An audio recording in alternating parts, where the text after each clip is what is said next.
Have you ever heard of a hero who was once unable to walk? A leader who turned a small, broken kingdom into one of the greatest empires in African history. Today, we're diving into the incredible real-life story of Sundiata Keita, the Lion King of Mali. This isn't just a legend. It's a tale of overcoming impossible odds, of fierce determination, and the birth of a legendary empire. Our story begins in the early 13th century in West Africa. Sundiata was born to the king of the Mandinka people, but his childhood was far from royal. Stricken by an illness, he was unable to walk and was often mocked and looked down upon. While his half-brothers grew strong and vied for power, Sundiata was seen as a weakling, an outcast in his own home. Little did anyone know, a lion's heart was beating within him. According to the epic passed down through generations of griots, or storytellers, Sundiata's moment of transformation was breathtaking.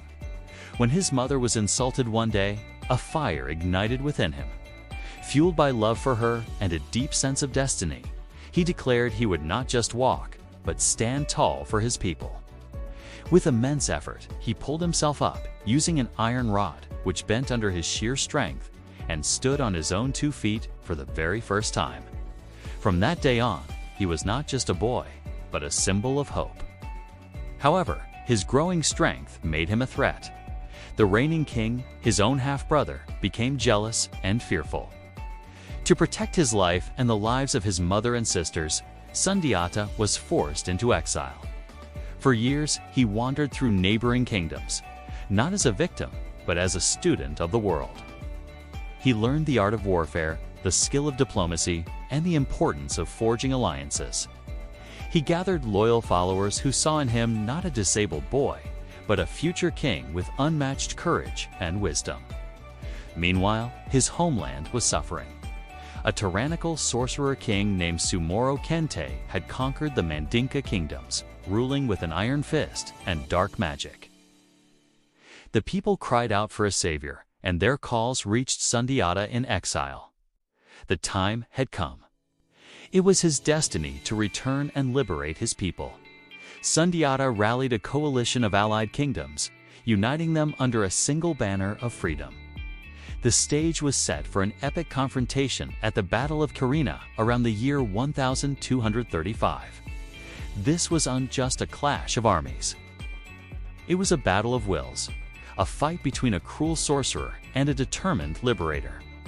Legends say Sundiata, using a special arrow tipped with the spur of a white rooster Sumanguru's one weakness, struck the tyrant, draining his magical powers and securing a legendary victory.